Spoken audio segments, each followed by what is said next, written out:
Audience కి బాగా కనులు విందుగా ఉంటుంది, పండగగా ఉంటుంది. ఇద్దరు హీరోయిన్లు బాగా 1000 కన్నులతో ఈవెన్ గౌతమ్ అన్న టైటిల్ గురించి గౌతమ బుద్ధుల్లోంచి వచ్చిన గౌతముడే.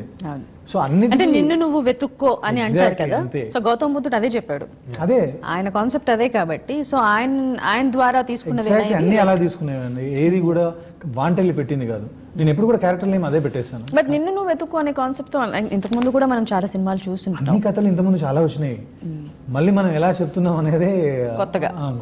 ప్రయాణం తన లోపల ఉంటుంది, ప్రయాణం జర్నీ ఇంటూ ది సెల్ఫ్ అన్నాను. అందుకే ఆయన ఏదో ప్రపంచాన్ని చూడ్డాడు, ఆయన పరిచయం చేసుకుంటాడు. 365 days సంతోషంగానే ఉండేవాడికి సంతోషం వాల్యూ తెలుస్తుందా? అది తెలుసుకోవాలనుకుంటాడు. 365 days కష్టంలో ఉండేవాడికి ఆ కష్టం వాల్యూ తెలియదు కదా. సో ఇలాంటి ఏవో సెన్సిటివ్ ఎమోషన్స్ అన్ని ఉంటాయి ఇందులో. ఏడిపిస్తారా లైక్ ఎక్కడైనా మధ్యలో, లేదంటే ఓవరాల్ గా అంతా హ్యాపీగా మంచిగా ఎంజాయ్ చేయొచ్చా? పక్కా కమర్షియల్ ప్యాకేజ్డ్ సినిమా. గోపి గారి సినిమా ఎలా ఉండాలో అలా ఉంటుంది, నా సినిమా ఎలా ఉండాలో అదే మీటర్ లో ఉంటుంది. మళ్ళీ మీకు టీజర్ లోనే ఆ డైలాగ్, మీకు టీజర్ ప్లస్ ట్రైలర్ లో చూస్తే మీకు కథ తెలిసిపోతుంది. టీజర్ లో కూడా ఫాదర్ డైలాగ్ ఒకటి వస్తూ ఉంటుంది అనమాట, మామూలుగా వాయిస్ ఓవర్ ఒకటి వస్తుంది. ప్రపంచాన్ని పరిచయం చేసే ముందు నువ్వు